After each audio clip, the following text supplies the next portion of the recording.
তাআওয়ানু আলাল বিররি ওয়াত তাকওয়া ওয়া লা তাআওয়ানু আলাল ইথমি ওয়াল উদওয়ান।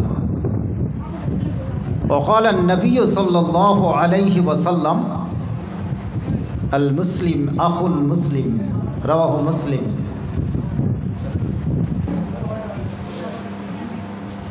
सबक फिर से पढ़, सदाकत का, शुजाअत का, अदालत का, फिर तुझसे काम लिया जाएगा दुनिया की इमामत का। শ্রদ্ধেয় সভাপতি সাহেব, মঞ্চে উপস্থিত ওলামায়ে কেরাম, অত্র এলাকার শিক্ষিত বুদ্ধিজীবী হাজরাত, ছাত্র ছাত্রীবৃন্দ, সামনে উপস্থিত আজকের আয়োজিত প্রোগ্রামকে কেন্দ্র করে ছোট বড় নির্বিশেষে ভ্রাতৃবৃন্দ, পর্দানাসীন মা বোনেরা, সর্বাগ্রে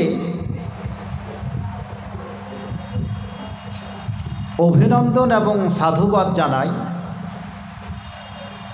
যে একটি যুবক কমিটি সমস্ত নেতৃবৃন্দকে, যারা এই দিনহীন গুনাহগার ক্ষুদ্র নগণ্য দিনের একজন খাদেম দাওয়াত করত অত্র স্টেজে উপস্থিত করিয়ে একটি বিশেষ বিষয় আলোচনা করার যারা সুযোগ করে দিয়েছেন, তাদের সকল প্রচেষ্টাকে আল্লাহ যেন কবুল করে, সকলে পড়ি আমিন আমিন। তারপরে তার শেষ নবী জনাবে হযরত মুহাম্মদ সাল্লাল্লাহু আলাইহি ওয়াসাল্লামের প্রতি হাজারো দুরূদ ও সালাম বর্ষিত হোক। আল্লাহুম্মা সাল্লি আলাইহি ওয়া আল্লাহুম্মা বারিক আলাইহি। খুব সংক্ষিপ্ত আকারে কয়েকটি পয়েন্টের উপরে আলোচনা করছি, বিষয় ভাস্ট, তবে যেটুকুই আলোচনা হবে, যেই সমস্ত যুবক যুবতীরা, যে সমস্ত যুবকেরা আজকে প্রোগ্রামটিকে হ্যান্ডেলিং করেছে, তাদের উপস্থিতি কামনা করছি এবং প্রোগ্রামটিকে শোনার জন্য, কারণ সেটাকে বাস্তবে রূপদান করা আমাদের অবশ্যই জরুরি। আল্লাহ যেন তৌফিক দান করে।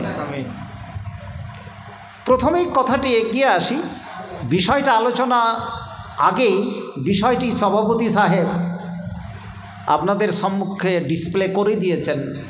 আমাদের বলতে কি, যুব সমাজের একটা আদর্শ সমাজ গঠনে আমাদের বলতে কি, এটা জেনারেলি কথা, তবে যুব সমাজের আমি একটু এগিয়ে গেলাম, কিছুটা অংশ ছেড়ে দিলাম অলিউল্লাহ ভাইয়ের জন্য। আমাদের করণীয় কি আদর্শ সমাজ গঠন করতে গেলে? প্রথম পয়েন্টে আসি, কারণ এটা কোনো জলসা নয়। আজকে ধরুন যে একটা দার্স, এটা যখন দার্সের নিজামিয়া, কোনো শিক্ষক, কোনো ওস্তাদ দার্স দিচ্ছেন, ছাত্ররা বসে আছেন, সেরকম একটা বিষয়, খুব ভালো জিনিস, নোট করার চেষ্টা করবেন, ব্রেনে ওঠার চেষ্টা করবেন, সমস্ত কথা মনে থাকে না। প্রথমে বলি কি, যে যুবক বলতে কি বুঝি, যুবক কাকে বলে। আমি কিন্তু কোনো সায়েন্স বা কোনো হিস্ট্রি বা আদার কোনো বিষয় দিয়ে, রামায়ণ মহাভারত দিয়ে বিষয়টা আলোচনা করছি না, হাদিস কোরআনের দৃষ্টিকোণ থেকে বলছি। যুবক কারা, প্রশ্নটা যদি করা যায়, তাহলে এক্ষেত্রে যুবক তাদেরকেই বলে যারা এমন একটি বয়সে যৌবনকালে কি পদার্পণ করে। যৌবনকাল কোনটা? যেই যৌবনকালে সাধারণত যুবক হোক বা যুবতী, তাদের স্বপ্নদোষ হয়, যাকে আরবিতে এহতেলাম বলে। শুধু তাই নয়, আরও সংজ্ঞা, ডেফিনিশনটা বলা হয়েছে যে তাদের লজ্জাস্থানের জায়গায় সেই পশম বা লোম বেরিয়ে আসে। আরও সংজ্ঞায় বলা হয়েছে তাদের বয়সসীমাটা 12 থেকে 15-এর মধ্যে যখনই কোনো যুবক যুবতী পৌঁছে যায়, সেটাই হচ্ছে দ্যাটস যৌবনকাল। আরও কিছু বলা হয়েছে 15 থেকে 40 বছর পর্যন্ত এই বয়সটিকে যৌবনকাল বলে অভিহিত করা হয়েছে। সংক্ষিপ্ত কথা। এবারে এই বয়সের মধ্যে যারা আমরা এখানে করে অবস্থান করছি, তারা যুবক বা যুবতী, তাদের বক্তৃতাটা শোনার দরকার রয়েছে। নেক্সট, এবারে এই বিষয়টার যেটা দ্বিতীয় খণ্ড রয়েছে আদর্শ সমাজ। আদর্শ সমাজ কাকে বলে? আমরা হাদিস কোরআন ছাড়া যখন সোশ্যোলজি বলে একটা সাবজেক্ট আছে, গ্রাজুয়েশন লেভেলে MA লেভেলে পড়ানো হয়, আমি কিন্তু সোশ্যোলজির ছাত্র, মৌলানা পড়ে। সোশ্যোলজিতে বলা হয়েছে যারা সোশ্যালিস্ট সমাজবিজ্ঞানীরা বলেছে যেই সমাজে পিস অ্যান্ড কাম, নিরাপত্তা, শান্তি বিরাজ করে সেটাই হচ্ছে কি আদর্শ সমাজ। কিন্তু হাদিস কোরআন এটাকে কিন্তু মানছে না, যে সেখানে করে নিরাপত্তা থাকবে, সেখানে করে পিস শান্তি থাকবে, এটা সাধারণ কথা। কিন্তু শরীয়তের দৃষ্টিকোণ থেকে, ইসলামের দৃষ্টিকোণ থেকে একে বলবো যে 5টি ব্যাধি থেকে যে সমাজ মুক্ত থাকে, সেটাই হচ্ছে কি পিস অ্যান্ড কাম সোসাইটি, অর্থাৎ সেটাই হচ্ছে কি শান্তি নিরাপত্তার আদর্শ সমাজ। 5টা জিনিস কি খুব চটচট করে বলছি, একবারে টু দি পয়েন্ট। প্রথম কথা, যে হাদিসটা আপনাদের কাছে আমি পাঠ করেছি বুখারী মুসলিমের, প্রথম পয়েন্ট সেটা কি? ভ্রাতৃত্ববোধের প্রেম থাকবে, ভাই ভাইয়ে প্রেম ভালোবাসা থাকবে। যেই সমাজে প্রেম ভালোবাসা থাকবে, ভ্রাতৃত্ববোধ ভাই থাকবে, ভাই বোনকে চিনবে, সেটাই হচ্ছে কি আদর্শ সমাজের প্রথম কি স্টেজ বা প্রথম বৈশিষ্ট্য। কথাটি মনে করে নেবেন, এটা ব্যাখ্যা করতে গেলে সময় আছে। ভাই ভাই প্রেম, বনে বনে প্রেম, যে মানুষের মধ্যে কি প্রেম, এটাই হচ্ছে আকুল মুসলিম। আল মুসলিম বা মুসলিম 1500 বছর আগে কি বর্ণনা করেছেন। নাম্বার 2, ওইটাকে আদর্শ সমাজের দ্বিতীয় বৈশিষ্ট্যকে বলবো যে সমাজ থেকে হিংসা বিদ্বেষকে দূরীকরণ করতে হবে। হিংসা বিদ্বেষের দূরীকরণ কি? দলিল কি? আল্লাহ রসুল বলেছেন লা তাহাসাদু, তোমরা আপোষে হিংসা করো না, ওয়ালা তানাজাসু, এবং তোমরা আপোষে কোনো গোয়েন্দাগিরি ষড়যন্ত্র করো না। দ্বিতীয় অংশে বলছে কি? ওয়ালা তাবাগাজু, আপোষে কোনো রাগ করো না, কোনো হিংসা বিদ্বেষকে ছড়িয়ে দিও না। আর নেক্সট শেষের অংশ হাদিসটার শেষ টুকরোটাতে বলছে ওয়ালা তাদাবারু, এবং কাউরি পিছনে তুমি কি পড়ে যেও না। এই সমস্ত জিনিসগুলো, 4টা জিনিস থেকে যদি বাঁচতে পারে তাহলে আদর্শ সমাজের দ্বিতীয় কারণ দাঁড়ালো। তৃতীয় নাম্বার কি? সমালোচনা মুক্ত হতে হবে, ক্রিটিসাইজকে মুক্ত হবে। এক মুসলিম, এক ভাই, এক যুবক, এক যুবতী এক অপরের জন্য কি সমালোচনা, ক্রিটিসাইজ থেকে মুক্ত থাকে। সূরা হুজরাত যদি আমরা বর্ণনা করি, একটা আয়াত বর্ণনা করা হয়েছে লা ইয়াক্তাব বাদুকুম বাদান, যেন এক অপরের কেউ গীবাত কি সমালোচনা না করে। আয়ু হিব্বু আহাদুকুম আইয়াকুলা লাহমা আখিহি মাইতান, তোমাদের মধ্যে এটা কেউ পছন্দ করবে কোনো মৃত্যু ভাইয়ের কেউ মাংস খেতে। অতএব যদি কোনো ব্যক্তি, একজন যুবকের আজকে কি করছে? ক্রিটিসাইজ, সমালোচনা, পিছনে বসে বসে চায়ের দোকানে বিভিন্ন জায়গায়, সাবধান। এটা আদর্শ সমাজের তৃতীয় বৈশিষ্ট্য। এই জিনিসটাকে আমাদেরকে ত্যাগ করতে হবে, বলুন ইনশাআল্লাহ। শুনে নেন কথা, আমি 5টা কারণ বলেছি, 3টা কারণ বলে দিলাম। তৃতীয় কারণ, গালিগালাজ থেকে আমাদেরকে দূরে থাকতে হবে যে কোনো ভাষাতে। এ বাদ দিয়ে সোসাইটির মানুষ, যুবক যুবতী দুবড়া গাল, আসার পথেও দেখলাম কতগুলো গাল। এবং মুসলিমে হাদিসটা বর্ণনা করেছেন লানাল্লাহু মান সাব্বা, যেই ব্যক্তির উপরে লানাত হবে, অভিশপ্ত হবে, যে ব্যক্তি অপরকে কি গালি দিল। আর বিশেষ করে গালি আমরা কাকে দিই? নিজের বাবা মাকে বেশি করে গালি দিই। লানাল্লাহু মান সাব্বা ওয়ালিদাহু, হাদিস মুসলিমের, যেই ব্যক্তি তার বাবাকে গালি দিল তার উপরে কি অভিশাপ, অভিসম্পদ কি অবতীর্ণ হোক। এটা আদর্শ সমাজ হতে পারে না। আদর্শ সমাজের আমি বুনিয়াদি বেসিক্যালি জিনিসগুলো তৈরি করছি। প্রিয় ভাইরা আমার, আরবে করে কি? আরবি জানা কেউ ব্যক্তি যদি কাউকে গালি দেয়, বরঞ্চ তার পিছনে তার জন্য দোয়া করতে হবে, তার কল্যাণ কামনা করতে হবে। কোনো ব্যক্তি কাউকে গালি দিচ্ছে, আরবের বৈশিষ্ট্য, আদর্শ সমাজ গঠন করেছে যেখানে করে আল্লাহ রসুলের সেই সমস্ত কি অভিযান এখনও পর্যন্ত কি মজুদ আছে। এক আরবিকে গালি দিচ্ছে, বলছে হাদাক আল্লাহ, আল্লাহ লোকটাকে যেন হেদায়েত দেয়। তার বিপরীতে কিন্তু গালি কোনো কথা বলছে না। আবার বলছে আসলাহাক আল্লাহ, লোকটার যেন কি সংস্কার কি করে দেয়। তার পাল্টা তার কিন্তু জবাব দিচ্ছে না। মানে গালিটার জবাব আপনি দোবারা তাকে কি গালি দিচ্ছে না, এর থেকে আমাদেরকে কি দূরভূতি থাকতে হবে। পঞ্চম নম্বর যেটা শেষ পয়েন্ট, সেটা হচ্ছে রাগ করে থাকা যাবে না। কারোর সঙ্গে গণ্ডগোল হলো, দেখা গেল স্ত্রী পুরুষে গণ্ডগোল হয়েছে, দুটা মেরিকোরন ডাইভার্টেড, দুটা দুই রুমে ঢুকছে, দুই খাটে ঘুমাচ্ছে, এটা তো আদর্শ পরিবারের কথা নয়, এটা পরিবারের কথা। কিন্তু সমাজটা তৈরি হয়েছে সেই দাম্পত্য জীবন থেকে। আজকে স্বামী স্ত্রীর মিল নেই, মাসের পর মাস পর্যন্ত কথাবার্তা নেই, বাবা ছেলেতে কথাবার্তা নেই, মা ছেলেতে কথাবার্তা নেই। সমাজে আরও অনেক কথা বলছি, কত কথা বলবো, পাড়া প্রতিবেশীর সঙ্গে কিন্তু মিল নেই, আপসে কোনো সালাম, কোনো কুশল আলোচনা নেই। এটা আদর্শ সমাজের পঞ্চম ব্যাধি, যেটা আমাদেরকে দূর করতে হবে। প্রিয় ভাইরা আমার, বক্তৃতা আমার শেষ। 5টা ব্যাধির উপরে, এই 5টা বৈশিষ্ট্য যদি কোনো যুবক যুবতী মনে রাখে, আদর্শ সমাজের ভিত্তি তার গড়ে পড়তেন, তার ফাউন্ডেশন কি সেখান থেকে তৈরি হবে, তবে সেটাকে আমাদেরকে আহাত করে নিতে হবে। আজকে এই আদর্শ সমাজের ব্যাকবোন তার ধৈর্যটাকে ছড়িয়ে দিয়েছে দুটো জিনিস, শুধু আমি ইঙ্গিত করে যাচ্ছি। প্রথম জিনিস কি, আজকে যুবক যুবতীর ছেলে মেয়েদের অবাধ কি মেলামেশা, তার সঙ্গে সংযোজন হচ্ছে পরকীয়া। দুটো ছেলের মা, আহা, স্বামী থাকে আজকে কোথায়, সেখানে করে দেখা গেল সেই ছেলে দুটোকে ছেড়ে পরকীয়া প্রেমের কারণে থেকে গেল তার দুটো ছেলে, কিন্তু দ্বিতীয় একজন পুরুষের সঙ্গে ভেগে গেল, যার সেখানে করে বিয়ে পড়া হয়নি। শুধু কি তাই, তার বিপরীতে, অন দ্য কন্ট্রারি সাইড, বিপরীতী ছেলেটাও তাই করছে, মেয়েটাও তাই করছে। সমাজকে সম্পূর্ণরূপে কি শেষ করে দিয়েছে। নাম্বার 2, নেশা। আজকে নেশা শেষ করেছে কি আদর্শ সমাজকে, বিভিন্ন রকমের কি নেশা। সেইকে আমি কত রকমের কথা বলবো, আমার থেকে বেশি আপনারা কি নেশা জানছে। ছোট ছোট বাচ্চা শিশুরা ভুট্টার জমিতে, যে আখের জমিতে, পাটের জমিতে ঢুকে দেখবেন ডেনড্রাইটের আজকে তারা কি করে, নেশা করে।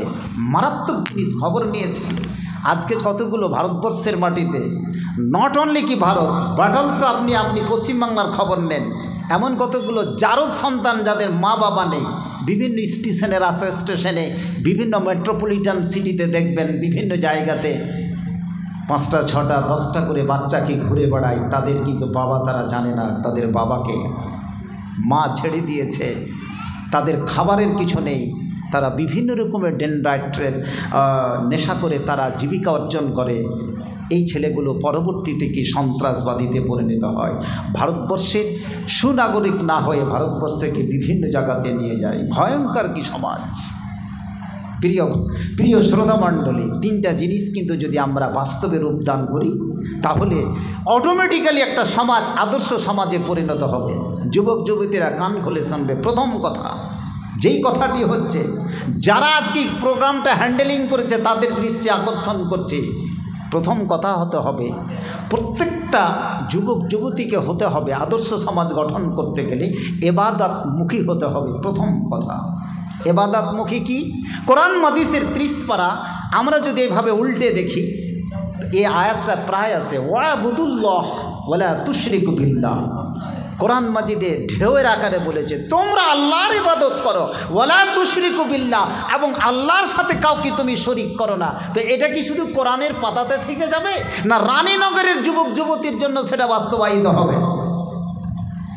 আমি হাজারো ধন্যবাদ জানাচ্ছি, অভিনন্দন জানাচ্ছি সেই সমস্ত যুবক যুবতীদেরকে যারা এই প্রোগ্রাম আজকে এত গরমের ভিতরে হঠাৎ রূপে, আজকে আষাঢ় মাস আগত প্রায়, তার মধ্যেও কি একটা কি প্রোগ্রাম, এবং ভালো ভালো আলোচককে আপনারা কি দাওয়াত দিয়েছেন। আশা করি প্রোগ্রামটা সাফল্যমণ্ডিত হবে যদি এখানে করে 5 জন 2 জন যুবক বা 1 জন যুবক যদি আজকে হেদায়েত প্রাপ্ত হয়, বলেন ইনশাআল্লাহ। প্রিয় ভাইরা আমার, যারা হচ্ছে সমাজের শিরদাঁড়া, যারা ভবিষ্যতের একটা শিরদাঁড়া, যেই সমাজ যুবক যুবতীকে দিয়ে রানীনগর কি পরবর্তী স্টেপের কি ধাপ গণনা করবে, তাদেরকে আন্তরিক অভিনন্দন, প্রেম, ভালোবাসা। দ্বিতীয় নম্বর, তাহলে এবাদতমুখী হতে হবে। এবাদতমুখী হতে গেলে প্রথম যেটা স্টেজ, যেটা দার্সে নিজামিয়াতে পড়াশোনা হচ্ছে, বুলুগুল মারাম পর্যন্ত একটা হাদিস আমাদের আহলে হাদিসের সবচেয়ে কি ফিকহি মাসলার সুন্দর একটি কিতাব। জি, প্রথম ইবাদত মুখে হতে গেলে প্রথম যেটা ধাপ, সে ইবাদতের কোনটা কাজ করতে হবে আমাদেরকে? কোনটা করতে হবে? কোনটা? সলাত। বুঝে গেছে? সলাত পড়লে সমস্ত জিনিসের কি রেমেডি, প্রতিষেধক আমাদের কাছে আছে। ইন্না সালাতা তানহা আনিল ফাহশাই ওয়াল মুনকার, দ্যাটস অল। আর বেশি কথা বলার প্রসঙ্গ নাই। দ্বিতীয় নাম্বার যেটা পয়েন্ট, একটা আদর্শ সমাজের দ্বিতীয় পয়েন্ট, আমাদেরকে সৎ চরিত্রবান হতে হবে। সৎ চরিত্রবান। আর এই সৎ চরিত্রবানের জন্য আল্লাহ রসুল ১৫০০ বছর আগে থেকে ভরি ভরি হাদিস বর্ণনা করেছেন। বিশেষ করে ইমাম তিরমিজির হাদিসটাকে বলবেন। এত সুফি মানুষ ছিলেন, কেতাবুল বির ওয়াস সিলা, এত বড় বাপ তিনি কি বেঁধে গেছেন। এই সমস্ত জিনিসগুলোকে আমাদেরকে পড়তে হবে। জি, সৎ আচরণ আমাদেরকে তৈরি করতে হবে। আদর্শ সমাজের সবচেয়ে এটা, আপনি নিজে বুকে হাত দিয়ে কথা বলুন, ২৪ ঘন্টায় কতটি মিথ্যা কথা বলি আর কতটি সত্য কথা বলি। মিথ্যা কথা দিয়ে কোনো দিন আদর্শ সমাজ গঠন হয় না। হতে পারে কি ইদার কি যুবক আর কি যুবতী, দ্যাটস অল। কিন্তু কথাটা হচ্ছে, এটা হচ্ছে প্রথম পয়েন্ট। দ্বিতীয় পয়েন্ট, আজকে একজন যুবক যখন রানীনগর হাই মাদ্রাসা এখান থেকে যাতায়াত করবে, আহা, যদি পথিমধ্যে কোনো যুবতী মেয়ের সঙ্গে দেখা হয়, হয় ডান পাশে সরে যাবে অথবা বাম পাশ কাটিয়ে কি চলে যাবে। ফিতনা থেকে বাঁচতে না পারলে আল্লাহ রসুল তাকে দোয়া শিখিয়ে দিয়েছে, আল্লাহুম্মা ইন্নী আউযু বিকা মিন ফিতনাতিন নিসা। হে আল্লাহ, আমি বাস ট্রেনে সফর করছি, কত যুবতীর মেয়ের সঙ্গে আমার সাক্ষাৎ হচ্ছে, কলেজ ভার্সিটিতে সাক্ষাৎ হচ্ছে, সেখানে করে প্রেমের কোনো নিবেদন না করে আমি পাশ কাটিয়ে কি চলে গেলাম। যুবতীও সেরকম যুবকের সঙ্গে দেখা হলে পাশ কাটিয়ে কি চলে যাবে। এইটাই একজন যুবক ছোট বাচ্চা ছেলের সঙ্গে দেখা হলে তার মাথায় হাত বুলিয়ে দিবে। সমবয়স্কের সঙ্গে দেখা হলে তার সঙ্গে কি প্রেম ভালোবাসা দেখাবে। বড়দের সঙ্গে কি দেখা হলে তাদেরকে শ্রদ্ধা জানাবে। এটাই হচ্ছে আদর্শ সমাজের কি বৈশিষ্ট্য। বেসিক্যালি জিনিস বলছি, আমি সমাজবিজ্ঞানীর কথা কিছু বলছি না। আল্লাহ রসুল থেকে পৃথিবীর মাটিতে কোনো সমাজবিজ্ঞানী বেশি এসেছে কি, কিন্তু আমি তার থিওরি অ্যাপ্লাই করতে পারিনি। কোথায় কোন সোশ্যালিস্টের কথা শুনবো? আজকে সমাজবিজ্ঞানী আল্লাহ রসুলের কথা শুনুন। সেই সমাজ থেকে, সেই সোশ্যালিজম থেকে আমাদেরকে সেই থিওরিগুলোকে বাস্তবিক রূপদান করতে হবে। এটাই হচ্ছে যুবক যুবতীর প্রথম কি প্রত্যয়। নেক্সট, বেশি আর কাছে যাচ্ছে না। তৃতীয় যেটা পয়েন্ট, সেটা হচ্ছে কি দ্বীনি শিক্ষার প্রতি আমাদের একটু ধাবিত হতে হবে সেই দিকে। আর দ্বীনি শিক্ষার প্রতিষ্ঠানে এখানে করে আমরা আছি। প্রিয় ভাইরা আমার, দ্বীনি শিক্ষা বলতে কি, আপনাকে আমি কোনো মুফতি শায়েখ হতে বলছি না, আপনাকে আমি বড় কোনো আল্লামা হতে বলছি না। দৈনন্দিন জীবনে যতটুকু প্রয়োজন সেটুকু কিন্তু শিক্ষা অর্জন করতেই হবে, দৈনিক শিক্ষা, এবং ইট ইজ ম্যান্ডেটরি, এটা ফরজ। সে যুবক হোক বা যুবতী বা যে 50, 60, 70 বছরে কি পৌঁছে গেছে, তাকেও কিন্তু শিখতে হবে সেই জিনিসটা। এটা না শিখে আপনি জগৎ থেকে মরবেন না। আমার এটা থিওরি, যে কোনো জালসার আপনি ইউটিউবে দেখে নেবেন, আমার এই বক্তব্যটা প্রায় এই বাক্যটা থাকে। সুনা মুসল কতদিন শুনবে, কোরআন পড়তে জানি না, একটা দোয়াও হয় না। কেন তুই এটা করিসনি কেন? উত্তর আছে এখানে। তো বিভিন্ন রকমের কারণ দিয়ে আমি পাস হয়ে যাব, কিন্তু ওখানে কেন শব্দটা যদি প্রশ্ন করে, এই প্রশ্নের উত্তর কিন্তু দেওয়া সম্ভবপর হবে না। আল্লাহ যেন আমাদেরকে কেন বলে প্রশ্ন না করেন। বলেন আল্লাহুম্মা আমিন। এটাও দোয়া করবেন না? অবশ্যই দোয়া করতে হবে, প্রত্যেকটা প্রশ্নের উত্তর যেন দিতে পারি। আহা, এই প্রসঙ্গে যখন বক্তৃতার টাইমটা আমাকে বলে দিবেন, 10:15 টাইমটা প্রায় হয়ে গেল। কয়েকটা কথা আমি বক্তৃতার শেষের দিকে যাচ্ছি, একেবারে শেষের দিকে, বেশি কথা বলবো না, কারণ সেমিনারে সেরকমই কথা বলতে হয়, বেশি কথা বলতে হয় না। যুবকদের যখন কথা আসলো, একজন সাহাবী শিক্ষা অর্জনের ক্ষেত্রে, দ্বীনি শিক্ষার ক্ষেত্রে কি কথা বলেছেন। একজন সাহাবী, এত সুদর্শন সাহাবী, এবং যেই কাপড়টা একবার তিনি পরিধান করে নিলে দ্বিতীয়বার তিনি পরতেন না বিফোর ইসলাম আনার আগে। এত সুন্দর তিনি সুগন্ধি ব্যবহার করতেন, যে সুগন্ধিটা তিনি রাস্তা দিয়ে রানীনগর থেকে হাই মাদ্রাসা যেতে এখানে করে শও শও ছেলে মেয়ে ভিড় জমাতো, জি সেই তার সুঘ্রাণকে নেওয়ার জন্য, তার পোশাক পরিচ্ছদ দেখার জন্য বাড়ি থেকে কি বের হয়ে যেত। তখন তিনি কাফের ছিলেন। আল্লাহ রসুল বলছেন যে এত সুন্দর সুদর্শন পুরুষ আমি মক্কার মাটিতে দেখেন, বলুন আল্লাহু আকবার। সেটা কি? হাদিসের ভাষাতে মুসাব বিন উমাইর নামে একজন যুবক সাহাবী। এই যুবকদের ক্ষেত্রে মনে পড়ল মানসিক অবস্থাটা আমার, আমি বর্তমান কি বিধ্বস্ত অবস্থায় আছি, কথা দিয়েছিলাম বলে কি চলে এসেছি। যা হোক, চেষ্টা করছি আমি টাইমের ভিতরে বক্তৃতাটাকে শেষ করে দেওয়ার জন্য। এই সাহাবী প্রথমে তিনি ইসলাম শুনতে পেলেন, জি সাফা পর্বতের পাদদেশে একটা ছোট্ট অল্প বয়স্ক কি সাহাবী আরকাম বলে, তার ওখানে করে একটা মাদ্রাসা, এরকম রানীনগরের মতো মাদ্রাসা সেখানে খোলা হয়েছে মানুষকে সচ্চরিত্রবান বানাবার জন্য। মুসাব বিন উমাইর আল্লাহ রসুলের কাছে তিনি উপস্থিত হয়ে ইসলাম তিনি কবুল করলেন, বলুন আলহামদুলিল্লাহ। কিন্তু ইসলামটাকে তিনি প্রকাশ করলেন না, গোপনে রেখে দিলেন। আমরা আজকে ঘরে বসে ইসলাম পেয়েছি, অত সোজা নয়। রানীনগরের যুবক যুবতী, ইসলাম আপনার ঘরে চলে এসেছে, কিন্তু সেই ইসলামের আপনি আজকে সে এহতরাম করতে পারি না, তার সৌন্দর্য কি বাস্তবে রূপদান করতে পারে না। সেই দিন কিয়ামতের প্রাঙ্গণে কড়া গণ্ডায় কিন্তু আমার আপনাদের কাছ থেকে আদায় করে নেবে। এই সুযোগটা যেন আমাদের কাছে না থাকে। প্রিয় ভাইরা আমার, ইসলাম কিন্তু প্রকাশ করলেন না। কিন্তু ঘটনাচক্রে একদিন মা বাবা জানতে পারল, ঘরের ভিতরে আটক করে রেখে দেওয়া হলো, খাবার বন্ধ করে দেওয়া হলো, শেষ পর্যন্ত তার পোশাক পরিচ্ছদ সমস্ত খুলে নেওয়া হলো। যেই পোশাকটা তিনি একবার পরতেন দ্বিতীয়বার পরতেন না, তার অবস্থা এটাই। তারপরে লজ্জাস্থানকে আবৃত করে আল্লাহ রসুলের দরবারে তিনি উপস্থিত হলেন।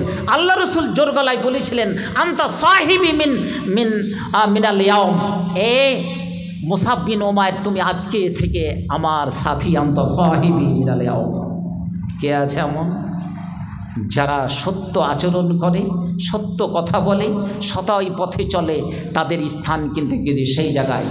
এইরকম মাদ্রাসাতে দারে আরকাম বলে যেটা কথা, ওই আরকাম দারে আরকাম, আরকামের বাড়িটা ছোট্ট একটা মাদ্রাসা, মানুষকে সদাচরণ শিক্ষার জন্য যারা নতুন ইসলাম এনেছে, তার মধ্যে মুসাব বিন উমাইর এই যুবক যুবতীদেরকে ওখানে করে তাদেরকে ইসলামের দাওয়াত শিক্ষা করা দেওয়া। কি শিক্ষা দেওয়া হতো? কোরআনের শিক্ষা। এটা রাওয়ায়াত মনে পড়ছে, আম্মি জান মা আয়েশা তিরমিজি শরীফের হাদিস বর্ণনা করছে, মান করো হারফান মিন কিতাবিল্লাহ, যে কোরআন মাজিদের একটা হরফ পড়ল, ফালাহু হাসানা, তাকে কয়টা নেকি পাওয়া যাবে? আলিফ পড়লে, বলুন আলিফ, সবাই বলুন আলিফ, বা তা, কয় নেকি পেলাম? বলে হাসানা তো বে আশারে আমসালিহা, রাওয়াহু তিরমিজি। একটা কোরআনের একটা অক্ষর পড়লে এতটি নেকি পাওয়া যায়, এই চর্চা তিনি কোরআনের শিখে গেলেন। আহা, এই সাহাবী, বিস্তারিত কথা আছে, সেদিকে আর যাচ্ছি না। যেই সাহাবী এতগুলো কাজ করলেন, একজন যুবক সাহাবী, আর এতগুলো করতে করতে যখন মৃত্যুর সময় মরছেন, কবরের মাটিতে কাপড় জুটছে না। আহা, যে কাপড় একবার পরিধান করলে দ্বিতীয়বার পরতেন না, একটা সুগন্ধি ব্যবহার করলে দ্বিতীয়বার করতেন না, যার সুগন্ধিকে সেন্ট নেওয়ার জন্য আরবের যুবক যুবতী পাগল থাকত, এত ধনী, কিন্তু ইসলাম নিয়ে আসার পরে সে একজন গরিব। কবরে দেওয়ার পরে মৃত্যুর সময় বদরের প্রান্তরে তিনি কি শাহাদাত বরণ করেছিলেন, ঝন্ডা হাতে করেছিলেন, এক হাতে ঝন্ডা, এক হাতে কি তরবারি। ঝন্ডা যখন এক হাত যখন কেটে দেওয়া হলো, তারপরে তেনার দ্বিতীয় হাতে ধরলেন, সে হাতটাকে কেটে দেওয়া হলো, তারপরে তার গলা কেটে দেওয়া হলো, তিনি শাহাদাত বরণ করলেন। যখন তাকে মাটি দেওয়া হচ্ছে, জি কবরে দেওয়া হচ্ছে, পায়ের দিকটা ঢাকা হচ্ছে তো মাথা উলঙ্গ, মাথা ঢাকছে তো সেটা উলঙ্গ, এক প্রকার ইজখির বলে একটা ঘাস দিয়ে তাকে কাফন দফন করে দেওয়া হয়। এরকম একজন যুবক, যে দৃষ্টান্ত রানীনগরের যুবক যুবতীদের জন্য কি রেখে গেছেন, চিন্তা করেছেন? প্রিয় ভাইরা আমার, এই যুবক আমাদেরকে করে গেছেন সেই দৃষ্টান্ত। আর একটু কথা চলে যায়, একটু বানু উমাইয়া আব্বাসের দিকে একটা কথা। এই ভারতবর্ষ যখন সেই ওয়ালিদ বিন আব্দুল মালিকের যুগে, ওয়ালিদ বিন আব্দুল মালিকের যুগে যখন মুসা বিন নুসাইরকে কি পাঠানো হলো আফ্রিকাকে জয় করার জন্য? ভারতবর্ষ কি জয়লাভ করছে?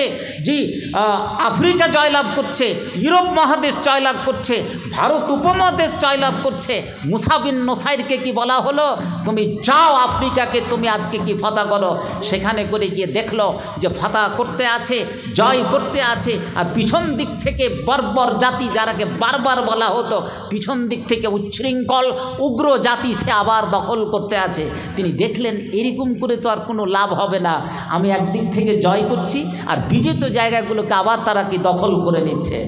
ভূমিকা কি যুবক যুবতীরা আদর্শ সমাজ গঠনে তিনি করলেন কি? এইভাবে কোনো জায়গাকে জয়লাভ করা যায় না। ওই বারবারে প্রত্যেকটা বাড়িতে তিনি যাতায়াত শুরু করলেন, আর প্রত্যেককে আলিফ বা তা সা যা হা হা এই তিনি শিক্ষা অর্জন করে দিতে থাকলেন। করতে করতে দেখা গেল প্রায় 12,000-এর টলি তৈরি হয়ে গেল। বলুন আলহামদুলিল্লাহ। ওই 12,000-এর মধ্যে 8,500-কে নিয়ে, তার মধ্যে একজন ছিলেন তারিক বিন জিয়াদ। কি নাম বললাম? তারিক বিন জিয়াদ। 92 হিজরিতে যুবক একজন, 18 বছরের। কবি সুকান্ত ভট্টাচার্যের সেই কবিতা আমরা কি বলছি কি যে 12 ক্লাসে পড়েছিলাম, 18 বছর বয়স। এই কবিতাটা সকলকে পড়া উচিত। 18 বছরের টকবগে মোহাম্মদ বিন কাসেমের মতো কি টকবগে, যিনি ভারতবর্ষের মাটিতে সিন্ধু উপত্যকায় যিনি আজকে কি ইসলামের পতাকা উত্তোলন করেছিলেন, সেই স্পেনের কি মাটিতে প্রথম পতাকা উত্তোলন করেছিলেন। 800 বছর ধরে যারা মুসলিম রাজত্ব করেছে, সেটা একজন যুবক রানীনগরের।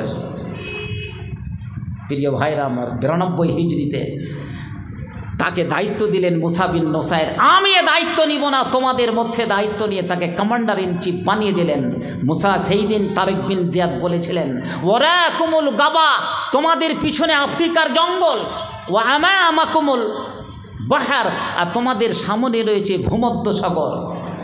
এই ভূমধ্যসাগর পাড়ি দিয়ে স্পেনের মাটিতে তোমাকে যেতে হবে।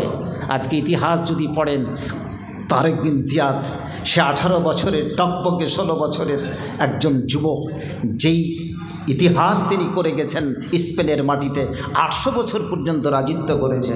ভারতবর্ষের মাটিতে মুসলিমেরা 1100 বছর রাজত্ব করেছে। তার চিহ্নগুলো আজকে ম্লান হতে রেখেছে। আপনি যদি ইসলাম থেকে সরে যান আর দেখানো জিনিস করেন, তাতে ইসলাম কি টিকে থাকে না। প্রিয় ভাইরা আমার, বলতে চাইছি এরকম বলতে বলতে এমন একটা যুগ আমাদের কাছে এসেছে। এই যুবক যুবতী কি করে একটা আদর্শ সমাজ গঠন করবে আর কি করে চলবে আমি ভাবতে পারছি না। বর্তমানে একটা কি ডিজিটাল দুনিয়া, আর একদিকে হাদিস কোরআন। হাদিস কোরআন যতই বড় ডিজিটাল দুনিয়া হোক না কেন, সঙ্গ দেবে যদি আপনি কোরআনের সংস্পর্শে আসেন। প্রত্যেকটা যুবক যুবতীকে আমি বলবো, আদর্শ সমাজ গঠন করতে হলে first of all you can read or কি রাইট অর রিসার্চ দ্য কি হলি কোরআন ফ্রম দ্য ইউথনেস। এটা প্রথম ফার্স্ট স্টাডি। আপনাকে কিন্তু কোরআনটাকে পড়তে হবে। ইট ইজ আওয়ার কি first and foremost duty, it is our কি ম্যান্ডেটরি কি পজিশন। এটা কিন্তু অপরিহার্য, এটা পড়তেই হবে, এটা কিন্তু চারা নেই। আপনি আজকে জালসা করছেন, সেমিনার করছেন, ডিবেট করছেন, খুব ভালো কথা, এগুলো সমস্ত দেখানো জিনিস। আপনি আমি কটা এই রানীনগরে সৈনিক তৈরি করতে পারলাম যুবক যুবতীদের, তারা কোরআন পড়তে জানবে না কেন?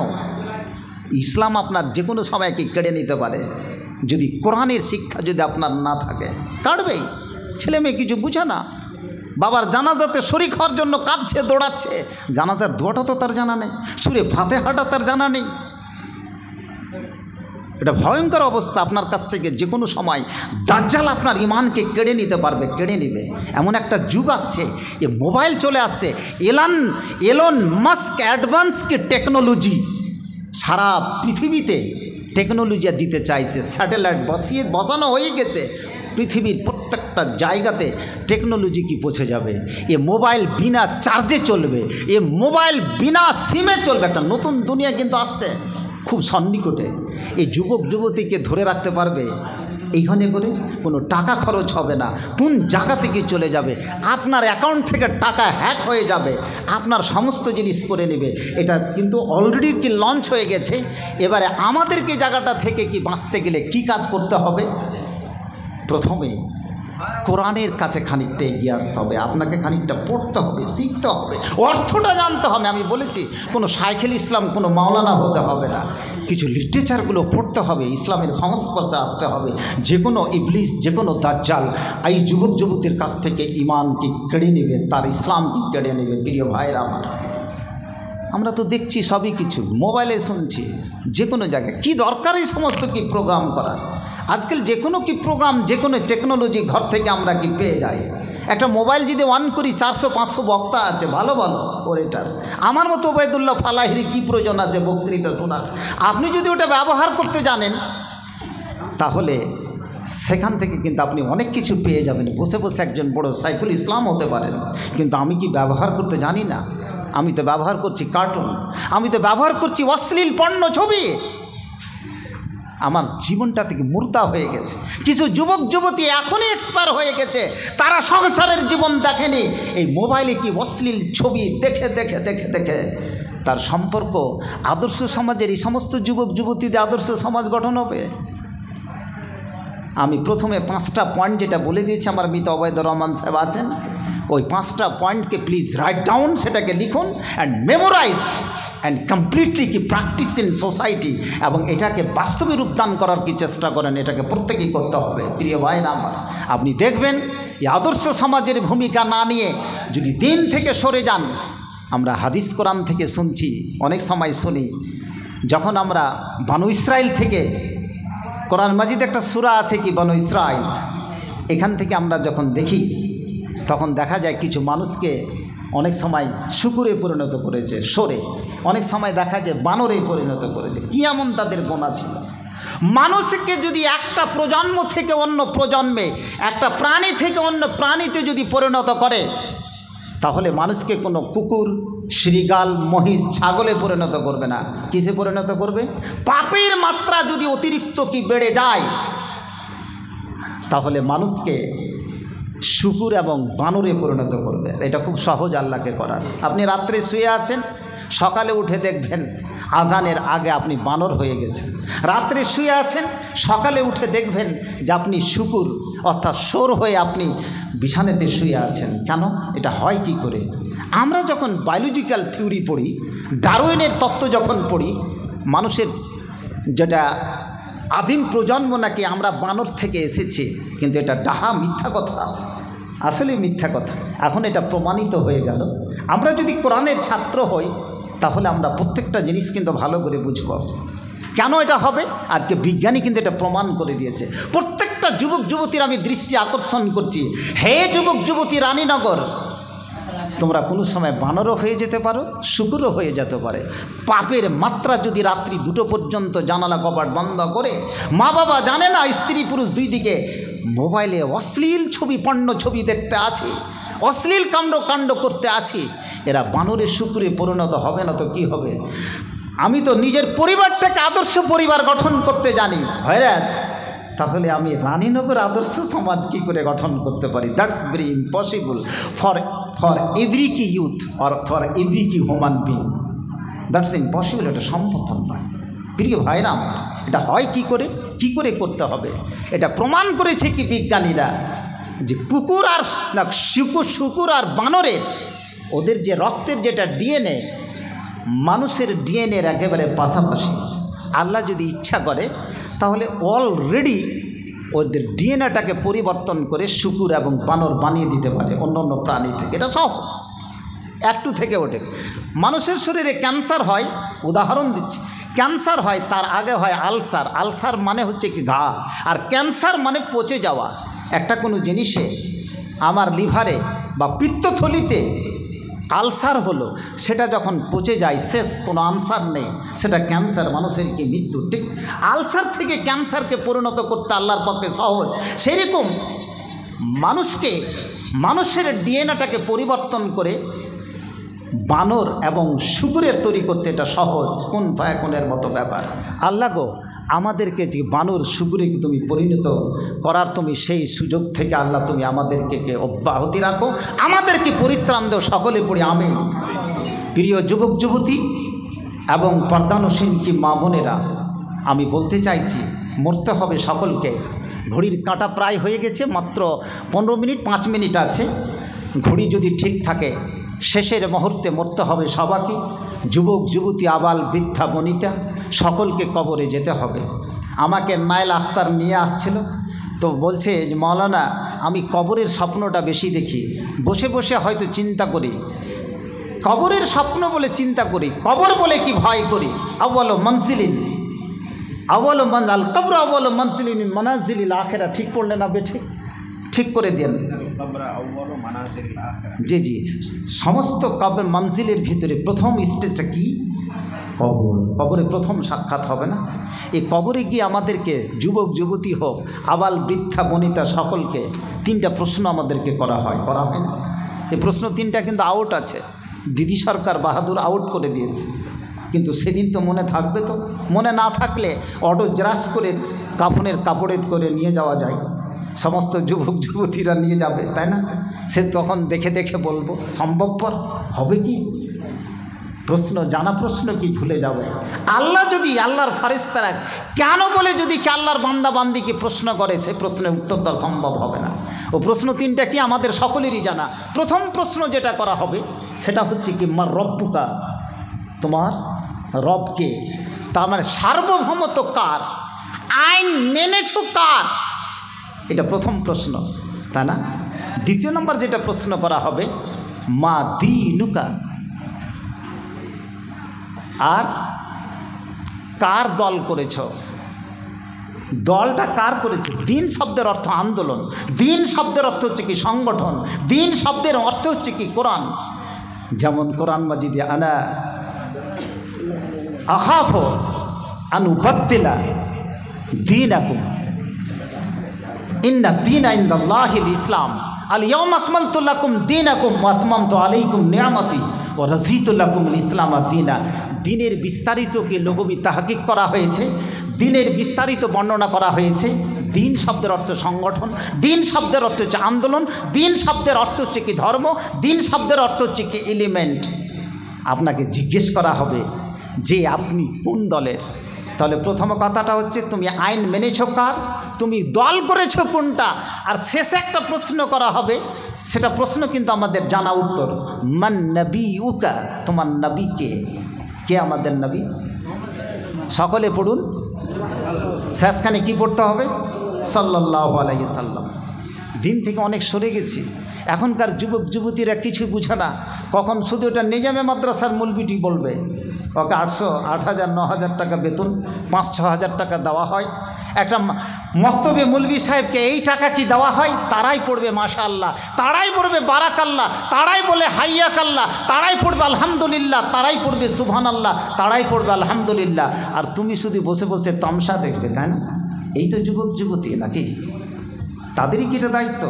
আপনার রেসপন্সিবিলিটি নেই?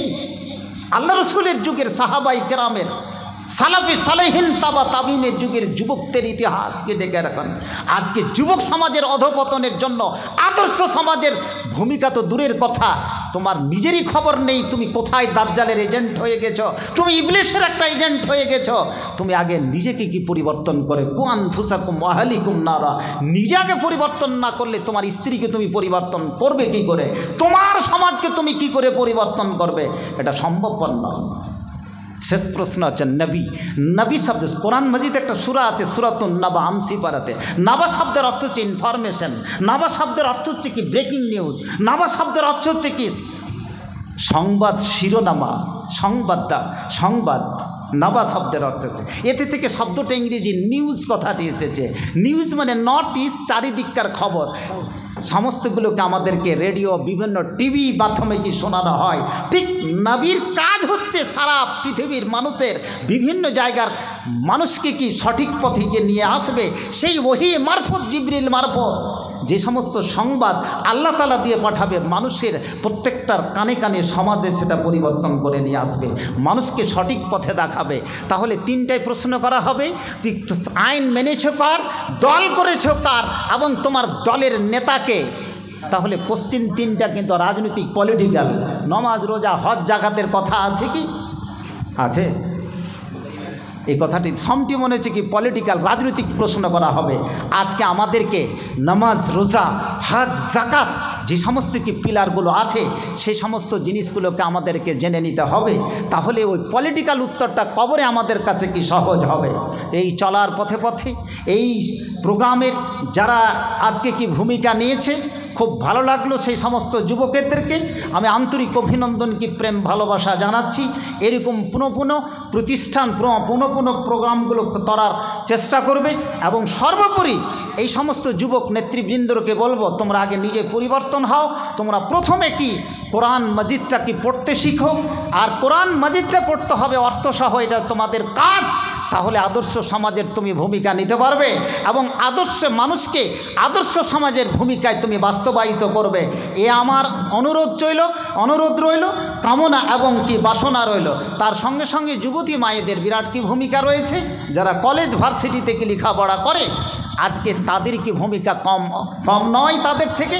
তাদের সঙ্গে যদি আমরা একই সঙ্গে এই পথে হাল ধরি, যেমন হাল ধরেছিলেন হজরতে মুসাব বিন উমাইর, যেমন হাল ধরেছিলেন কি মুসা বিন নোসাইর, যেমন হাল ধরেছিলেন মোহাম্মদ বিন কাসেমের মতো কি কমান্ডেন্ট চিফ।